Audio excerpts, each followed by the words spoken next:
ala cakɛda min bɛ yen n'u k'a ma ko kanam ni u k'a ma ko assurance maladie obligatoire amo maaw olu kɛlen don ka min ye kunnafoni gafew a senkɔrɔma don do o la baara a bɛ kɛ ni olu ka dɛmɛ nin waati ninnu na an b'u fo ka min ye Mali den bɛɛ lajɛlen fo u sigiyɔrɔ la kunnafoni gafew la bakurunba dɔw bɛ tali kɛ ka jira k'a fɔ soir de Bamako ale kumana limana soir de Bamako daɲɛ fɔlɔ yɛrɛ la min ye Emmanuel Macron Faransi jamanakuntigi ko ale ye G5 Sahel jamana ɲɛmaw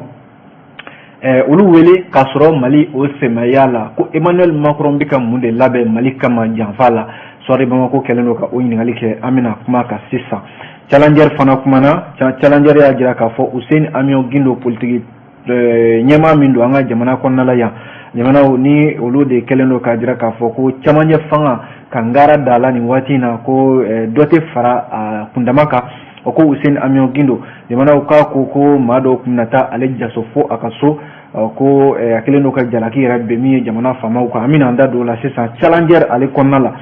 min ye indicateur du renouveau ye ale fana y'a jira k'a fɔ ko min ye jɛnɛkaw ye jamanaw kunun ko kari jɛnɛkaw wulila ka taamaba kɛ ka siraw yɛrɛ bɛɛ lajɛlen minɛ ka jira k'a fɔ ko ni lakana ma sabati olu ka marabolo la kɛrɛnkɛrɛnnenya la yɔrɔ min bɛ yen n'u k'a ma ko Marebugu a filɛ nin ye Femayi ale commune kɔnɔna la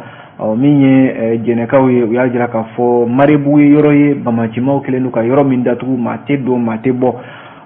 indicateur kelen in kɔnɔna la a jirala k'a fɔ an ka finitigiw limanaw k'olu ye bamacimaw ka walejugu dɔ kunbɛn ko nka an ka finitigi maa damadɔ o tora la k'u sera ka bamacima maa wɔɔrɔ fana faga a ko siratigɛ ninnu na indépendant fana kumana limanaw indépendant y'a jira k'a fɔ min bɛ tali kɛ nin waati in na a jirala k'a fɔ ko cour d'appel ale ka kiiri dɔw bɛ dayɛlɛ bi sɔgɔmada in na kɛrɛnkɛrɛnnenya la maa minnu bɛ yen ni olu tɛgɛ minɛna an ka jamana foroba nafolo la k'olu kiiriw bɛ dayɛlɛ a jirala k'a fɔ affaire 27 min ye maa 67 ye jalaki binnen don olu ka kiiriw kan ka tigɛli kan ka daminɛ bi sɔgɔmada in na ani kunnafoni misɛn wɛrɛw an bɛna minnu lakale indépendant kɔnɔna la min ye Eco ye ale fana kumana Eco y'a jira k'a fɔ ministre min bɛ yen n'ale b'an ka jagoko kunna ko ale ye hakilila dɔw di juma tɛmɛnen na ko min ye sanni feere sugu kɔnɔna la jamanaw fɛn minnu bɛ yen ni fɛn dɔ caman faralen don olu sɔngɔ kan ko gouvernement bɛna i duuru fɛn caman kɔrɔ ka dɔ bɔ olu sɔngɔ la n'u k'a ma ko subvention min ye Nouvelle Horizon ye limanaw ale y'a jira k'a fɔ ko min bɛ tali kɛ nin waati ninnu na a jirala k'a fɔ Nouvelle Horizon kɔnɔna la ko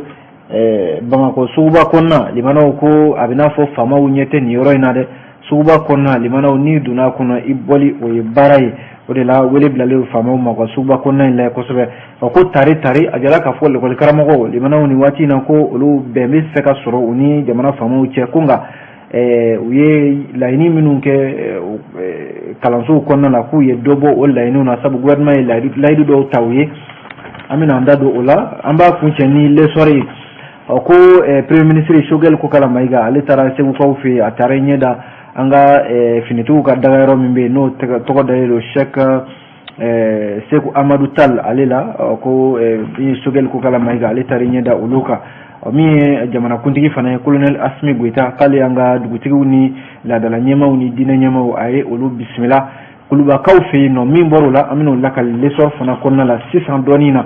ni waati ma an ta an tɛgɛ ma limanaw teliya la an bɛ don min ye soir de Bamako ale fasidi sɛbɛn kɔnɔna la soir de Bamako kumana limanaw kuma min bɛ yan dɔwɛrɛ tɛ dɛ a jarala k'a fɔ ko Emmanuel Macron ni ale de ye Faransi jamanakuntigi limanaw ko a ye wele bila min ye G5 Sahel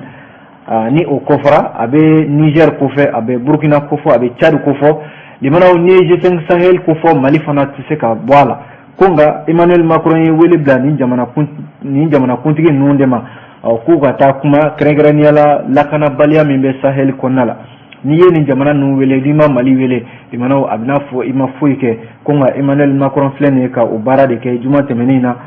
ka yɛlɛma bolo min bɛ yen ni o bolo dalen don Faransi ka kɛlɛcɛw olu tɔgɔ la kɛrɛnkɛrɛnnenya la Sahel kɔnɔna la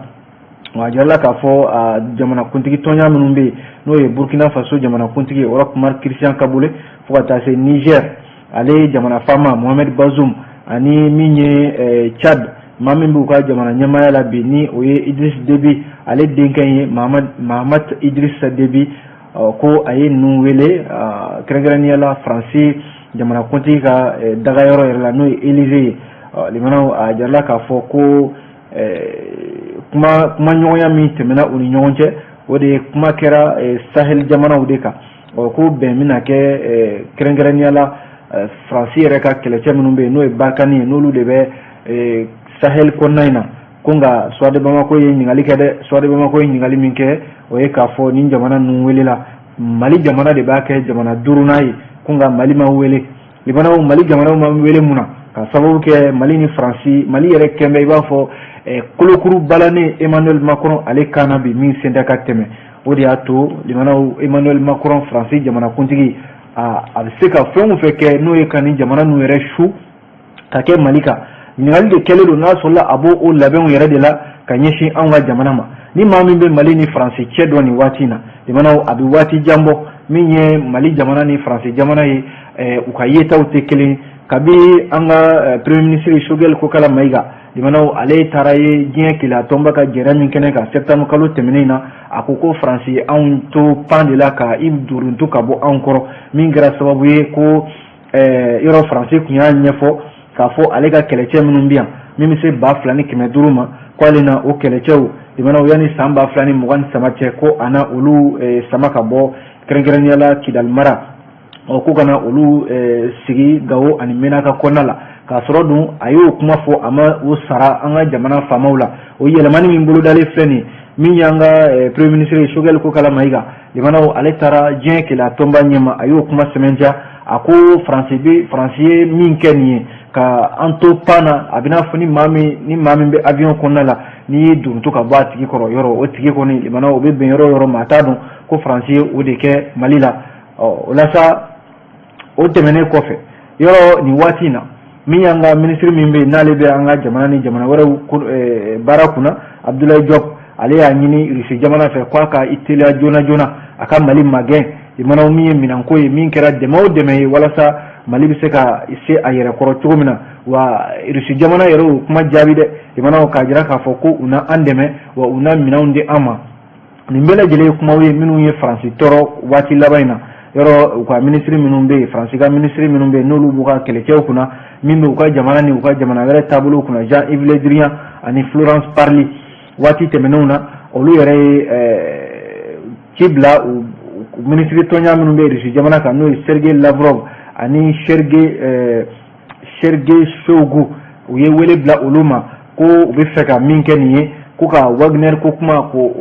o nati Sahel kɔnɔna la ko k'a sɔrɔ dun France tɛna jɛ ni o ye France de bɛ wulikajɔ la Sahel kɔnɔna la a n'a ka kɛlɛcɛw n'o ye Barkani walasa France ka nafa min bɛ nin yɔrɔ ninnu na ka se ka nafa lakana ko wa ko jɛn tɛna kɛ n'a ye Russie jamana ka i sen don nin baara ninnu na limanaw nin bɛɛ de ye sama-samani ye min ni Mali ni France sen tɛ ka ɲɔgɔn ye nin lakanako ninnu na o de la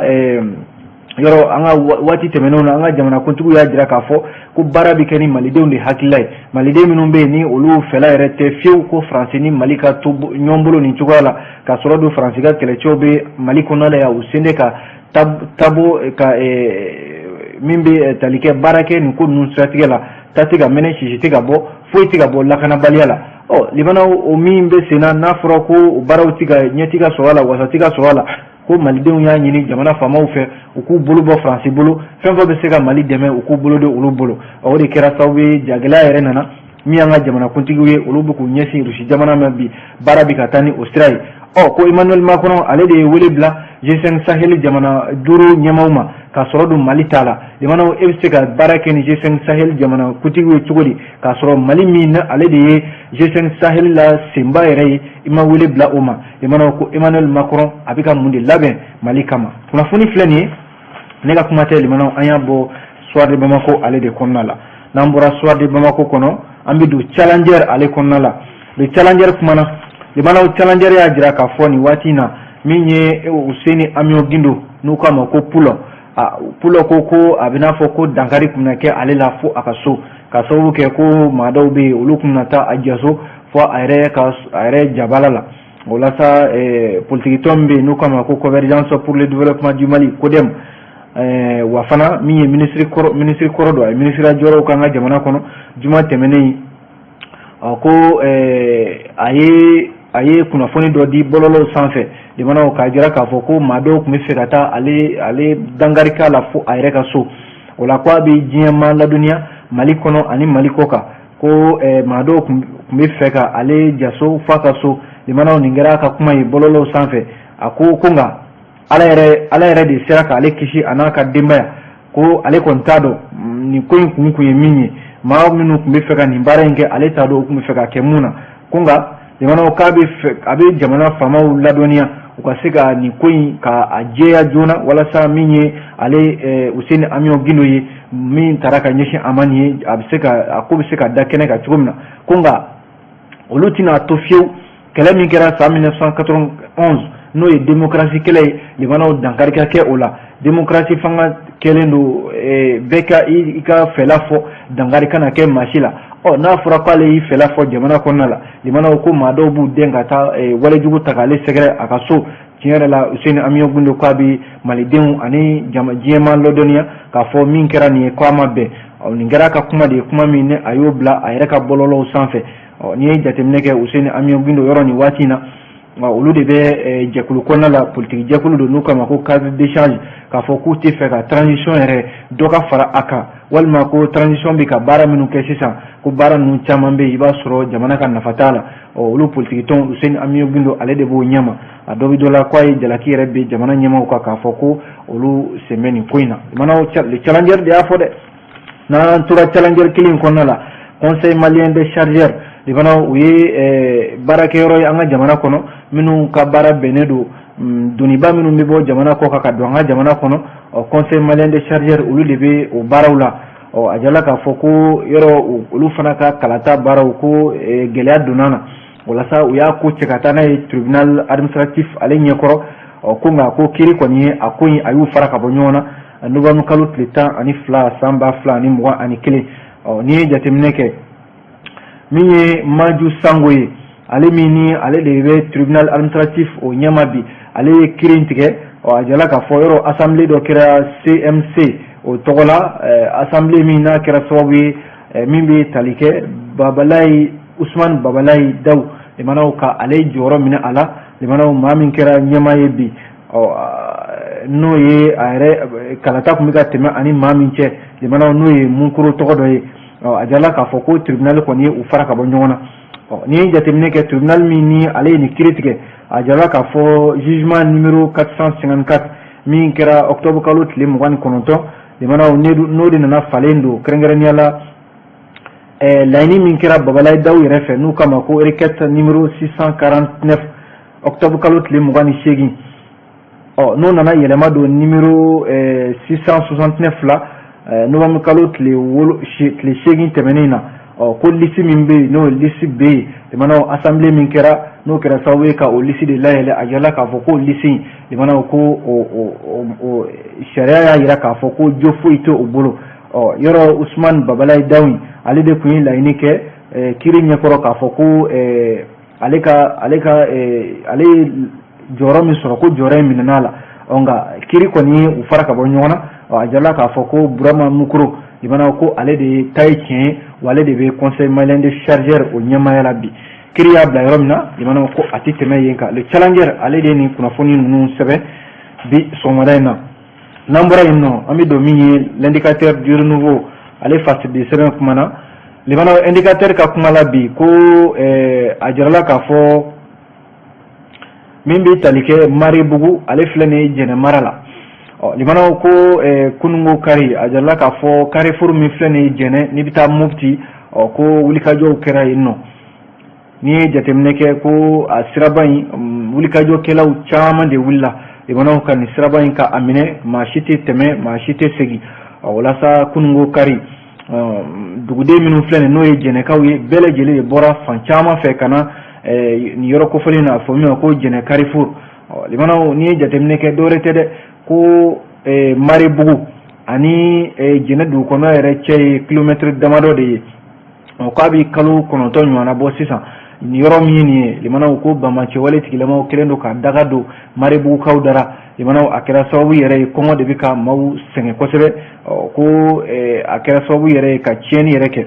a jirala k'a fɔ maribugukaw ye o de ye sisan k'a ye ka wulikajɔ kɛ ka faamaw ladɔnniya k'a fɔ n'u ma wuli ka maribugu sɛgɛrɛ walima ka maribugu kisi ka bɔ bamacɛ wale tigilamaw ka nin walejugu ninnu ma limanaw a bɛna kɛ sababu ye tiɲɛni de bɛna don wa kɔngɔ de bɛ ka u sɛgɛn bi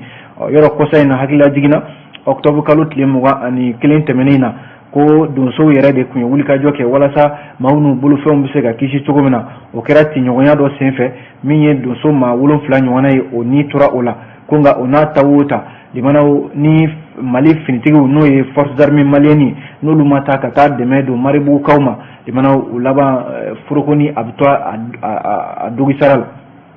o la sa maribugu an y'a fɔ ten ale de filɛ ni femayi ale commune rurale kɔnɔna la ko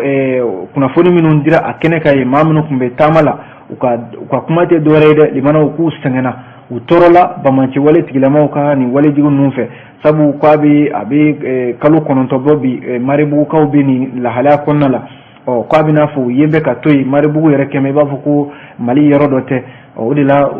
dusukun kasira a ka kan u ka dusukun ka kuma fɔ jamana ɲɛmaaw ye walasa min ye maribugu ye a bɛ se ka lakana cogo min na indicateur de renouveau an ye nin sɔrɔ a kɔnɔna la yan'an ka bɔ indicateur kɔnɔ limanaw a jala k'a fɔ ko poste min filɛ nin ye girekaw fɛ yen nɔ ko bamacɛ wale tigilamaw taara bɛn o poste in fana kan finitigiw ka bolofara dɔw filɛ nin ye gire a jala k'a fɔ poste in ni o ye finitigiw ka daga yɔrɔ ye yɔrɔ gire yɛrɛ ale bɛ naramara de la ko nka an ka finitigiw sera ka min ye bamacɛ wale tigilama n'u sera ka u gɛn a kɛra wale in yɛrɛ kɛra kunungo kari yɛrɛ novembre kalo tile 14 ko nka min ye an ka finitigi maa 4 o de ni tora a la bamacɛ wale tigilama n'u olu ka maa 6 an ka finitigiw sera ka olu fana bɔnɛ u nin na u sera ka maramafɛnw ani maramafɛn caman u sera ka olu sɔrɔ ka u bila olu u yɛrɛw ka bolo kan limanaw ni jateminɛ kɛ nin t'a a siɲɛ fɔlɔ ye ko sibiri tɛmɛnen ka dugu jɛ kari la octobre kalo tile 13 ka dugu jɛ tile 14 na a jala k'a fɔ koro dugu kɔnɔna fana na ko bamacɛ wale tigilamaw taara bɛn koro dugu kɔnɔna kan ko nka kunnafoni laban minnu sɔrɔla o fana na a jala k'a fɔ an ka finitigi maa si ni ma to o waleya in na Y Dumbuya ale de ka fasiri ni limanaw an y'a bɔ l'indicateur du renouveau n'an bɔra indicateur du renouveau kɔnɔna la l'indépendant ale kumana limanaw l'indépendant kumana kunnafoni misɛn damadɔ bɛ indépendant kɔnɔna la a jarala k'a fɔ ko min ye cour d'appel min filɛ nin ye Bamako yan nɔ ko cour d'appel n'o ye kube kɛrɛnkɛrɛnnen ye limanaw o kan ka dayɛlɛ bi sɔgɔmada in na Bamako cour d'appel la Banangabugukaw fɛ yen nɔ n'i ye jateminɛ kɛ nin cour d'appel min filɛ nin ni o ye kube kɛrɛnkɛrɛnnen don limanaw ka ɲɛsin maa minnu ye dunkojugu kɛ an ka jamana kɔnɔ maa minnu bɛ yen ni olu bolo donna foroba nafolo la limanaw ka se ka olu ka kiiri ka kɛ kiiri kɛrɛnkɛrɛnnen yɛrɛ ye k'a dayɛlɛ ko o de kan ka dayɛlɛ bi sɔgɔmada in na Bamako yan nɔ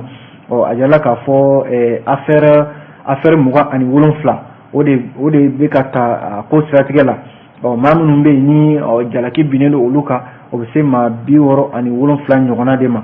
minnu bɛ yen ni olu ka kiiriw kan ka dayɛlɛ ko a bɛ to senna fo décembre kalo tile 10 natɔ in na a bɛ taa kuncɛ o de la a jala k'a fɔ maaw sigin bɛ ka ko a la kiiriba min b'a la ni maaw kan ka bɔ o kalama o ye k'a fɔ chambre d'agriculture du Mali n'u k'a ma ko APCAM o ɲɛmaakɔrɔ n'o ye Bakari Togola ye ko a jarala k'a fɔ ale jalaki dɔ binna ale kan don tɛmɛnenw na n'o ye foroba nafolo a ye dangarikɛw la ani a donna jɛjugu dɔ la n'u k'a ma complicité de faux usage de faux ko o jalaki binnen don Bakari Togola kan yɔrɔ kɔsa in na sariya dɔ dira n'o ye ordonnance dɔ ye k'a fɔ Bakari Togola a ka bila ko nka ko kiiri ko a bɛna ta ba la nka ko a jarala k'a fɔ finitigiw ka minɛn sanko min n'o ye achat d'équipement militaire ye ni premier ministre kɔrɔ Sumelu Bube Mayiga ale tɔgɔ fɔlen don ko la ko o kɔni o kuma ma fɔ a la o ma fɔ a la fɔlɔ ni o bɔra yen ale indépendant kelen kɔnɔna la limanaw ko moto taxi bolilaw ani moto senzama bolilaw minnu bɛ Bamako dugu kɔnɔna la a kɛra moto senfilatigiw ye o moto senzabatigiw limanaw ministre min bɛ yen n'ale b'an ka sirabanko kunna a ye weleweleda kɛ ka ɲɛsin u ma weleweleda in tɛ dɔwɛrɛ ye ko u bɛ fɛ ka baara kɛrɛnkɛrɛnnen dɔ daminɛ n'o ye opération spéciale dɔ ye min ɲɛsinnen don moto taxitigiw ani moto senfilatigiw ma k'a jira k'a fɔ ko min ye yamara sɛbɛn min bɛ n'o ye motoboli sɛbɛn n'o ye permis de conduire ani moto yɛrɛ sɛbɛn n'o ye carte grise ye fo ka taa se plaque min bɛ n'o bɛ nɔrɔ moto kɔfɛ ko wele dakan bilalen don mototigiw ma jamana bɛɛ ka nin waati lajɛ i ka taa nin gafe nin bugunatigɛ sɛbɛn ninnu ta o la sa communiqué min bɛ ni o bɔra ministériso in yɔrɔ ka ɲɛsin min ye bolimafɛntigi ninnu ma n'o ye moto ni sen saba ani moto sen fila fo ka taa se moto taxitigiw ma ko a baara yɛrɛ bi daminɛ bi ntɛnɛn novembre kalo tile 15 o la sa wele bilalen don u bɛɛ ma u ka cakɛyɔrɔ minnu bɛ yen n'o ye direction régionale ye ani subdivision minnu filɛ nin ye ni o bɛ tali kɛ taamasira minnu bɛ yen n'o bɛ jikanaw ko fɔ ani sanfɛ siraw ni dugumasiraw jamana u ka taa o yɔrɔw la u bɛ se ka sɛbɛn ninnu sɔrɔ yen nɔ walasa a jirala k'a fɔ waati kɛrɛnkɛrɛnnen don walasa maa minnu bɛ yen ni n'olu ye moto taxitigiw ye maa minnu fana bɛ yen ni olu ye moto ni sen fila n'o ye katakarantigiw ye jamana u ka se ka ninnu sɔrɔ walasa u bɛ se ka bila sariya kɔnɔna la cogo min na yanni ka bɔ indépendant kɔnɔna la jamana a jirala k'a fɔ jɛrɛba dɔ bɛ yen min kɛra waati yɛlɛma kan yɔrɔ min bɛ yen ni u k'a ma ko Glasgow a kɛra yen nɔ Écosse ale ye jamana kan ko kunnafondila minnu bɛ Mali kɔnɔna la yan nɔ n'olu ka baara ɲɛsinnen don kɛrɛnkɛrɛnnenya la sigida ale lakanani ma Réseau national des journalistes et communicateurs pour l'environnement et le développement durable RNJCEDD jamana ko ye kunnafondila wele ka u ka nisɔngoya yira kosɛbɛ a kɛra araba tɛmɛnen de nisɔngoya kun tɛ dɔwɛrɛ ye u ka ɲɛmaa yɛrɛ ka fɔlɔ Cheikh Amadou Dia ale y'a jira k'a fɔ ko ale tun bɛ kɛnɛ kan ye ka taa se Ibrahima Jɔnkoloni Kulubali ale ye coordinateur ye fo ka taa se Jibril Jalo ninnu bɛɛ lajɛlen ka nisɔngoya tɛ dɔwɛrɛ ye jamanaw ko Mali faamaw ko u ye baara dɔ kɛ baara min n'a ma diya u kunnafonidilaw ye dɛ sabu ko nin ɲɔgɔnna jɛrɛba bɛ se ka kɛ diɲɛ kɛlɛtonba ale tɔgɔ la cogo di nin y'a ta ko 26nan ye jɛrɛ min bɛ yen ni diɲɛ bɛɛ lajɛlen bɛ ɲɔgɔn sɔrɔ a kɛnɛ kan n'u kama ko COP 26 COP 26 yɔrɔ a tɛ kuma dɔwɛrɛ kan o waati yɛlɛma kɔlɔlɔ minnu bɛ yen ni o bɛ se diɲɛmaa ma a ka kan min ye kunnafonidilaw bɛɛ lajɛlen ka ye a ko kɛnɛ kan ko nka a jala k'a fɔ Mali kunnafonidilaw jamana olu kɛra bolo kɔfɛ fɛn ye a ko siratigɛ ninnu na ko COP 26 tiɲɛ yɛrɛ la Mali kunnafonidilaw ma ye a ko kɛnɛ kan a ma bɛn sabu ni jamanadenw kan ka kunnafoni a ka kan ma kunnafonidila minnu bɛ yen ni olu bɛ an ka sigidaw lakanani n'olu de farala ɲɔgɔn kan k'a fɔ ko u b'a kunnafoni di jamanadenw ma olu ka ye a ko kɛnɛ kan yɔrɔ waati yɛlɛma kɔlɔlɔ a tɛ taa ka diɲɛ maa si to a ka kan Mali kunnafonidilaw fana kun ka ye a ko kɛnɛ kan u ye wele bila jamana faamaw ma ko u ma ye nin kɛnɛ kan jamanaw a ma diya u ye wa u k'a lajɛ don nataw la jɛrɛ minnu bɛ kɛ Mali kunnafonidilaw fana ka se ka ye kɛnɛ kan walasa u ka kunnafoni di jamanadenw ma jamanaw fasiri filɛ an ye nin bɔ l'indépendant ale de kɔnɔna la n'an bɔra indépendant kɔnɔ an bɛ don min ye les échos welewele écho kumana jamanaw gɛlɛya min bɛ an ka jamana kɔnɔna la n'o bɛ tali kɛ sanni feere an ka suguw kɔnɔna la yɔrɔ a jalila k'a fɔ nin waati in na jamanaw ni donna sugu kɔnɔna la foyi de tɛ se ka san i mana i bolomada fɛn fɛn ma i b'a sɔrɔ jamanaw a ka gɛlɛn n'i m'a sɔrɔ dɔ farala fɛn dɔ sɔngɔ kan i b'a sɔrɔla jamanaw fɛn caman de bɛ yen min ni a tɛ se ka san minisiri min bɛ yen ni ale de bɛ nin ko ninnu kunna an ka usine ko ni jagokow kunna bolo mana funu a bɛ da a tigi kunna minisiri n'o ye Mahamud Uldo Mohamed a ye kunnafonidi kɛnɛ dɔ sigi juma tɛmɛnen novembre kalo tile 12 dɔwɛrɛ tɛ jamanaw ka jamanadenw ladɔnniya k'a fɔ ko fɛɛrɛ dɔw bɛna tigɛ jamana ɲɛmaaw fɛ walasa ka dɔ bɔ jamanadenw ka tɔɔrɔ la yɔrɔ a jala k'a fɔ transition kalenkan de ye ka se ka an ka balo minnu bɛ yen jamanaw ni a sanni ka ca kosɛbɛ an ka sugu kɔnɔna la ka se ka caman bɔ o sɔngɔ la o la minisiri Mahamud Uldu Mohamed ko a ye ɲɛfɔli caman kɛ k'a jira k'a fɔ sanni feere sɔngɔ minnu bɛ yen jamanaw ko caman de farala a sɔngɔ kan nin waati ninnu na walasa ka se ka caman bɔ a sɔngɔ na minisiri y'a jira k'a fɔ gouvernement kɔni bɛna fɛɛrɛ dɔw tigɛ kɛrɛnkɛrɛnnenya la an ka sugu kɔnɔnaw la fɛn minnu bɛ yen ni dala dumuniw don ni maaw mago bɛ s'a ma kosɛbɛ o dɔ bɛ tali kɛ malo sukaro nɔnɔ ka taa se farini ma ani kaba jamana ka se ka caman bɔ ninnu sɔngɔ la yɔrɔ a jarala k'a fɔ yɛrɛ an yɛrɛ ka jamana kɔnɔna la Mali kɔnɔ ani Mali kɔkaw yɔrɔ nin waati ninnu na a jarala k'a fɔ fɛn caman de bɛ yen minnu ni caman de faralen don olu sɔngɔ kan ka sababu kɛ n'i ye diɲɛ yɛrɛ sugubulon ta k'a lajɛ jamanaw min ye coronavirus bana ye ale tun ye dadigi kɛ sɔrɔw la kosɛbɛ walasa ka se ka jamana minnu bɛ yen ni olu bɛ k'a lajɛ ka wuli dɔɔni olu caman de bɛ yen u bɛ ka dɔ fara u ka fɛnw sɔngɔ kan ko nka jamana faamaw kɔni y'a ye tiɲɛ yɛrɛ la gɛlɛya bɛ Mali ta la nka faamaw y'a ɲini ka miliyari 18 ka o de bila n'o ye subvention ye walasa hali sale minnu bɛ yen n'o bɛ da fɛnw sɔngɔ kan i n'a fɔ taji n'a ɲɔgɔnna minnu n'olu bɛ bɔ jamana kɔ kan ka don Mali kɔnɔna la yan caman ka se ka bɔ o sɔngɔ na a jarala k'a fɔ malo tɔni 300,000 minnu kan ka bɔ jamana kɔnɔ ko dɔ bɛna o taxiw jɛnbɛ kɛ o kɔ ani fana min ye sukaro tɔni 60,000 ye ko jɛnbɛ kɛ o fana taxiw kɔ fo ka taa se tɔni 30,000 n'o ye tulu minnu bɛ bɔ n'o ye dun tulu ye limanaw ko jɛnbɛ kɛ o fana salew kɔ ministre ye nin kuma fɔ ko jamana kɔni bɛna i se kɛ nin na walasa min ye da dumuni minnu bɛ bɔ jamana kɔ kan ka na walasa jamanadenw bɛ se ka a sɔrɔ nɔgɔya la cogo min na limanaw a ye kunnafoni duman dɔ fana di a ko kɛnɛ kan ye k'a jira k'a fɔ ko Comatex SA n'o ye usine belebele segukaw fɛ yen min bɛ finiw dilan yɔrɔ usine jɔlen don a bɛ waati damadɔ bɔ sisan a jarala k'a fɔ ko min ye sefa wari $1,600,000 ye o kan ka di Comatex baarakɛlaw ma walasa usine a bɛ se ka wuli k'a jɔ sira kan cogo min na kunnafoni filɛ limanaw an ye nin bɔ les échos welewele ale de kɔnɔna la n'an bɔra écho kɔnɔ limanaw an bɛ don min ye l'essor fasili sɛbɛn kɔnɔna la essor kumana a jarala k'a fɔ min ye colonel Asimi Goita ye ale ye an ka diinɛ tigilamaw ni laadalatigiw ani dugutigiw a ye olu bisimila juma tɛmɛnen na limanaw bɛɛ lajɛlen ka kuma tɛ dɔwɛrɛ ye k'u bɛ cɛmancɛ fanga dɛmɛ wa dɔ ka fara cɛmancɛ fanga a kundama kan n'i ye jateminɛ kɛ ka bɔ Kayi Kulukoro Segu Mopti Tombouctou Gao Kidal Tawudeni Menaka Nioro Kita Djoila Nara Buguni Kucala San Douanza fo ka taa se Bayangarama limanaw nin bɛɛ lajɛlen de ye kuma ta wa bɛɛ lajɛlen ka kuma tɛ dɔwɛrɛ ye k'u bɛ cɛmancɛ fanga dɛmɛ wa ko maa si tɛna jɛn ni kalata ye kalata min ni o bɛ taa wolo fɛn wɛrɛ la ka sɔrɔ de lakanabaliya o ma sabati jamana kɔnɔna la limanaw waati n'a ka waati e ko an tɛ a bila yan nɔ sabu waati sera an tɛ bɔ kɛnɛ ka fiyewu n'an ma an dɛmɛ b'a fɔ jɛmukan in talen don kana maaw n'o ye